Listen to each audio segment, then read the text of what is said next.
And then, of course, we do tours of the gardens. Every year, have we done the harvest feast? No, you go ahead. Every year we do a harvest feast, and every garden gets visited throughout the day, and at the end of the day we have a harvest feast. Last year, the harvest feast, we had about 200 people join us, and the food that we eat is prepared by volunteers, and it's all food that has been collected from the different gardens and some of the farmers. I just want to point out from this picture, this is actually at Alexander's Bounty. These are kids from the adolescent outpatient program. The reason why I'm telling you about this is that because obviously, you know what, they can't be known, but we wanted to make sure that they felt that they were part of this. So at the back of Alexander's Bounty on the right-hand side, there's a beautiful perennial garden that they actually put in themselves. So that was our way, and they would only know who they were, that they were there. So that was awesome. Okay? Harvest. And it's always interesting when we get classes coming down. A lot of them come reluctantly. They will come just dragging their feet. They do not want to be there. Okay. And by the time we finish schlepping, and by the time we finish planting, and by the time we finish cooking together in the garden, they're leaving pretty happy. They're leaving pretty happy and thinking, holy, I had no idea that we could do this outside. Okay. You have a lot of slides on here. I do. Okay. Because everybody likes to see kids cooking. Right? But the kids absolutely love it. I mean, how many kids do you know that will come and eat kohlrabi and beet and apple salad? Who will eat kale salad? Who will make a vinaigrette in a glass jar, you know, using some of the currants that are hanging off the bushes and some honey. And it's so lovely watching them. The one thing that we did with the teenagers was, you're not just cooking today. We're going to be cooking some foods, and but when you're finished, you will be serving the other group. The difference that made in how they prepared the food was amazing, knowing that they were going to be now feeding somebody else instead of just feeding themselves. So, yes. And these kids too, is that they didn't think they can cook outside, and I'm like, it's just like camping, just you're eating better. Because we made like fried green tomatoes, garlic aioli, what else did we make? The kale salad. The kale salad, Yeah. So yeah, kids learned a lot that day. Okay, next one. We're at Harvest Feast. So the harvest feast, for the first few years, the first year we did it in my driveway, I thought we'd have a couple of dozen people. We had 65. We did it at Memorial Park for a few years, and then last year at Caria, the community center, with live music. Absolutely delicious food. If you get a chance to come out this year, it's open to absolutely everybody. Anybody can come. It's August 25th. Okay. All are welcome, and like I said, the food is amazing. And the interesting thing is that it's completely vegan, but nobody really notices. Because there's so much. There's so much food and such a variety that it's pretty amazing. Okay. So we do go to the Board of Education, we go to the schools, and we do teach. And when I say that, Michelle and I are volunteer. We volunteer full time, and you know, a lot of people say, well, what do you do with your lives? This is our lives. This is our lives. Volunteer to go around and teach people. So we teach the kids seed saving. And when the kids sit there and get their hands dirty and they're doing seeds and they're kind of not terribly impressed, and then when I ask them all to count their seeds, and when they say, I have 300 seeds that just came out of this melon. And then I said, so what does that look like? Well, it looks like a sloppy mess. I said, but 300 seeds is 300 plants. 300 plants is 300, 1,800 melons. And when you start doing the math and you start showing people the importance of saving the seeds and then preserving them and having them ready for next season, all of a sudden they start to understand more, and there's all of a sudden more value. And then because we don't waste anything, we use all of the food that we collected seeds from and made different salsas, and they made their own chippies, and they had their snack. Every time we do a program, no matter what it is, we always end by eating together. So generally we have, you know, around 24, 30 people, but we always eat together because we believe that brings people together, and I'm sure for you it's woodworking, for us it's food. But yes, we always do an activity, and we always learn something, and then we eat together. Okay. Okay? Seeds. You can just go through those. So our volunteers, like I said, are all ages, all are welcome. You can just scroll through those, Michelle. Oh, fantastic. Right, I'm just All giving right. you okay. This year we have been given, we did get a partnership grant from the city of Oshawa. It was $5,000. Right now we have 2,000 seedlings growing in South Oshawa. A little intimidating because the most we've really grown on our own is 200 seedlings. That was in our kitchen. Yeah. But now we have 2,000 babies to take care of. A little intimidating, but exciting all at the same time. You walk into that old clubhouse and all you smell is earth. It's fantastic. So we're super excited about that. So the greenhouse that we are building next weekend on April 6th, we won the Aviva grant for $10,000. We're not allowed to build any permanent structures on any of the properties that we have. So we are doing a polytunnel that is going to be 10 by 20 feet. It is a greenhouse, and that will extend our growing season by 3 or 4 months. We also have the Durham Board of Education. This is why I look like this, because I had to shovel all the compost, because that's where the greenhouse is. Yeah, I said, that pile of compost has got to go. That's where the greenhouse is going. That will give us a chance to extend our season. We also have the Durham District School Board, the alternative ed class. They will be coming. I'll be teaching them how to build cold frames without tools. That's why Michelle put her hand up when she saw the drill was there. I thought, what are you talking about? Who doesn't want to drill? So there were things that we don't have tools. I mean, we have really super basic tools. So some of the projects that we have, like building the benches, like building the cold frames, we don't have table saws and things like that. So it would be sawing it by hand. I don't know how pretty that would be, but it would work. We would make it work. But then all of a sudden we thought, well, what if we were to talk to the Durham Woodworking group? Oh, the club, yes, and or one of the classes at the high schools. Just talk to different groups who actually have some skill that might be able to even cut our wood so that we have the pieces, that we could create kits for the benches, create kits for the cold frames, and then bring them into the gardens, and then with or without expertise, we would have families and students assemble the kits and then learn how to use them. So the cold frames, how would you use the cold frames? What are we going to do with those? And the benches, and having them paint the benches and things like that. So there's an awful lot of projects that we do that do require some woodworking. We have kept everything pretty basic to date. And I will say, I don't know if any of you guys know about the Healthy Kids program. The Healthy Kids program was cut this year. That was a main part of our funding. Because of, Doug Ford coming in, unfortunately, we did lose that funding. So everything now, we always ask for things before, and now we are asking more things from people. So, notice this is an incredible group that has the skill. This is why I've come to you guys and said, you know what? You guys got the skills where we don't. And you know what? We need these incredible benches, and we thought, you know what? This would be perfect. And it was Tess that told us about it. Yeah, Tess Pierce, she's from UOIT. She's a professor there. She told us about your group. So, we know that it's not always money that we're looking for, and it's not always wood that we're looking for, stuff that we're looking for, but it's people's skill levels that you're willing to share. So that's basically what We Grow Food is about. Oops, I thought I turned that on. Hello? That's my son. Oh, it is too. You just answered it. So yeah, that's about it. Do you have any questions? I'll put the quarter in. Oh, that's so nice of you. They were oh, that's my. I'm really sorry. I don't know. More often? There you go.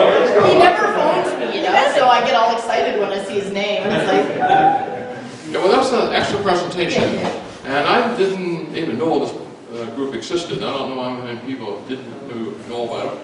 But, yes, you asked if there were any questions. Mm-hmm. And yes, any questions? Yep. I have a suggestion. Oh, we love Uh, suggestions.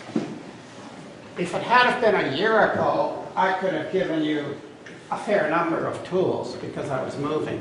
So what I'd like to suggest is if someone wanted to organize, we gather food.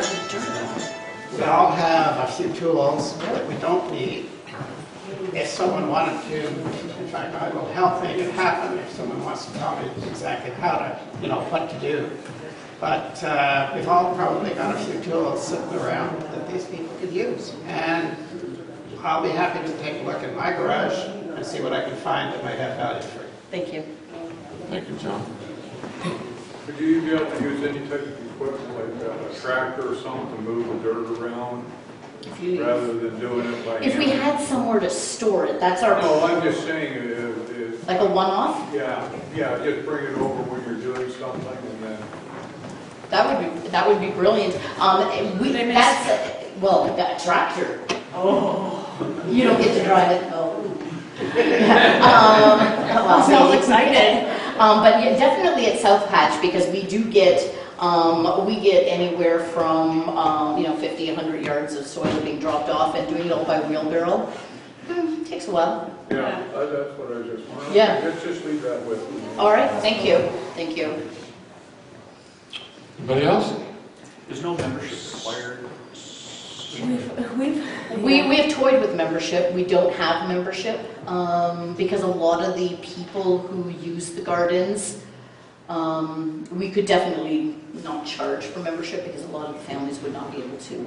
No, not even necessarily pay, Mhm. but you want to make sure the people who are coming in and doing all the work are the ones who are coming back. Yeah, Understand, or The only thing is, because all of the gardens are completely open, so it is something that we're struggling with. I mean, for something to be sustainable, we need to have even amount of give and take, right? So we do face the problem of having a lot more take than give, and I think that happens in a lot of community groups. We're trying to figure out how to make that change in a safe sort of way. We haven't quite figured that out yet. We have talked about membership, but because the gardens are completely open, anybody can come in at any time anyway. So So everything you have is all elevated, correct? all of the, All your gardens are basically elevated? no, we have raised beds in every garden, but we also have in-the-ground beds as well. Yeah. Yep. Where do you get your water supply? At South Patch, we're blessed. We have the city of Oshawa. We do have water 3 times a week. The water's turned on for 2 hours. So we do have rain barrels. We will fill them up, and so we do a lot of hand bombing. And then the Pepper Patch is completely water catchment from the houses that are sort of along the sides of the garden, so we collect water in the rain barrels. Alexandra's Bounty, we were doing all hand bombing. It got a little intense. Last year we had to buy water a couple of times because there wasn't enough rain at a certain point. And then one day Michelle came, she goes, "Carol, what's the best thing that could ever happen to you in your whole life?" And I'm like, I got a list. And she goes, no, really. Anyway, I listed a few things, I got it all wrong. And then she told me that the city of Oshawa had put a spigot at Alexandra's Bounty, and it's not even city property. So they had attached it to the city's fence and just put it through the fence for us. And they had run it through from Alexandra Park, the washrooms there, they'd done underground, and they had given us water, and we didn't even ask for it, so. So again, that's on a timer, 3 days a week, 2 hours. Yep, 2 So hours. you gotta make sure you can water fast. Water fast and fill those barrels. Yeah. Yeah. So I think it's a phenomenal idea, that you put together. And I see a huge potential here. Have you approached developers in terms of creating these kind of patches in their developments? Have you talked to the city about getting space for sort of thing? We have talked to a few developers, and we know that with the city of Oshawa, you know, that there's a certain amount of green space that's mandated in new subdivisions, and we have said, how about taking some of that green space and making it into a neighborhood farm? And so that they could be larger than what we have now, you know, which are just city lots. But if you do it in a green space in a new subdivision, you could have a legit urban farm where you're selling CSA boxes, you know, where people are investing in shares in the farm. You know how you can buy a $300 or a $600 farm box from organic farms. So we've talked about all of those things. It's a slow process. We're not used to working slowly, but we are having those conversations. Yeah. So, but if you have any ideas or connections, just shoot them our way. Okay, one more question. Still a question for illustrious president. The two Makita drills that you were talking about earlier, would the club consider donating them to WGF? I think that would be a very worthwhile. I've loved you all forever, and I don't love many people. So the two that Cord, are you okay with doing that? By all means, that's going off of mine anyway. Oh, that's Yeah, awesome. Thank you perfect. so much. That's awesome. Thank you. Yeah. Good suggestion, Deb, thank you. Thank you. Okay, so now you mentioned benches. Yep. So you're kind of looking to this group for like for benches. Well, yeah, and. So how would you propose that would And happen? we didn't want to be, because we were approaching people who clearly know a little bit more than us. Don't believe it. Next time I'll see you, I'll show you the bench I made. I don't know if you'd be that impressed. But you can sit on it. It works. It does. So we didn't want to be married to any particular style or size or anything like that. You know, we wanted to be able to have something that could be cut and that we could have students or families assemble. That would be really nice. So we are in a position to be able to supply wood. Oh, you are? Well, it's called me going to Peacock, and everyone else Oh. is saying hi. They know her smile very well. I need something for free again. So yeah, we would take care, and I know, you know, I mean, if somebody said, you know what, I'll donate the wood for a bench, we're never going to say no, but we would rather the expertise. Yep. I have a pile of lights that I'll donate. Awesome, thanks, You're the Mike. best. Thank you. Thank you. Excellent. Okay. Is this gonna be, what are you gonna do with them in the winter, or movable or not? We would like to keep them in place. We created some planters out of skids, you know. We painted them with bright colors. We've done some signs. All of that paint has stayed as bright as ever. So we would like to have benches that can stay out all year because people do go into the gardens. Yep. Oh, man, I think that we can easily use 6 benches at Alexandra's Bounty at least. 6 out there alone. For Yep, how many, 6 there alone. for how many Al- people? What's that? A two-seater bench, a three-seater bench? I would say, I don't know. You want to go sit on that and let them know? You know, we can go upstairs to the church. Maybe they got a few extras. But it doesn't, you know, something, we do get groups that come in. So, Probably 3-seaters. Three-seater, I'd yeah, say something. it's big enough, but Sure. not Yeah. overwhelming. Yeah. And then, we are struggling. We do want to have some seating at South Patch, but I think it has to be a little bit simpler. We don't want anything to walk off. Now, we haven't had any vandalism, but we also haven't had anything out of value.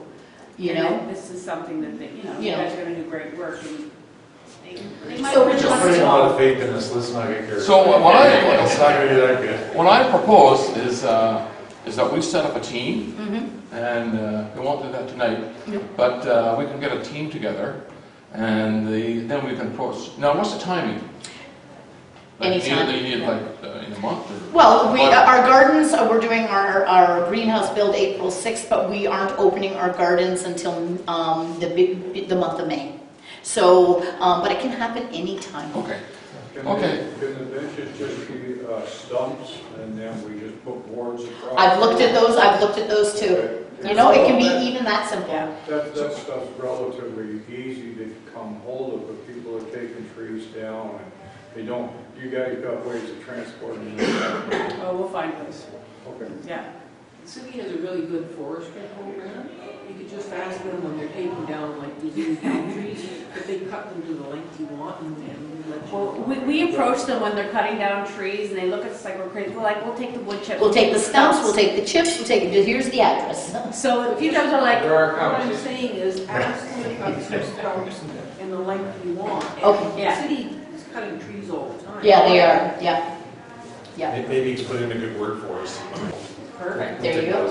I don't know if I've seen it out here, but I've seen it all through the city and Toronto and around, where hydrolands have been used for this purpose.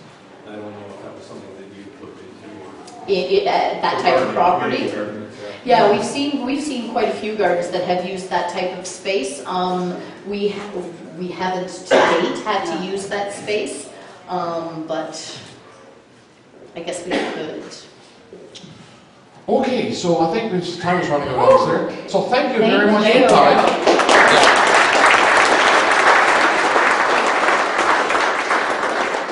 You're a hot speaker. You figured out how to get a hold of these ladies? I got some business cards. Not many, because we didn't think we'd get this many of you guys. Rough, put it out on our email, which Yes, goes to yes, all, we'll- which is. Do you have a website as well as I remember? Yeah. Yeah, so what I'll do is I'll put the link to the website on our, oh, awesome. Thank you. I'll put the link to the website Carol, bring that over to on me. ours, and I'll send out the information on the email that I send out tomorrow. But it's a great program, I think it's outstanding. Can you folks send back to Keene? Thank you. And we'll come downstairs and see the shop. Awesome. So hopefully, when Calvin is looking for volunteers to set this up, to either cut pieces or get whatever, and whether we get with Peacock